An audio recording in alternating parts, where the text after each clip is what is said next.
Hello guys, this is Hard Reset, and your PayPal not working.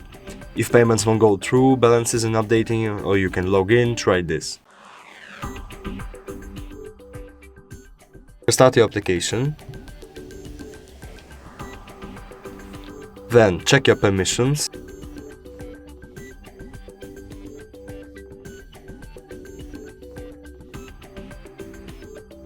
Then check your internet connection, and if it works properly, just try to reinstall your application.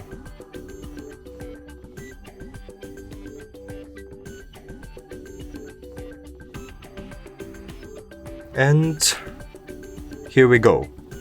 But what if the previous options didn't help you to solve your problem? The last thing you can do is reboot your phone. Just turn it off and then turn it on, and it will help you. Thank you so much and see you in the next videos. Goodbye.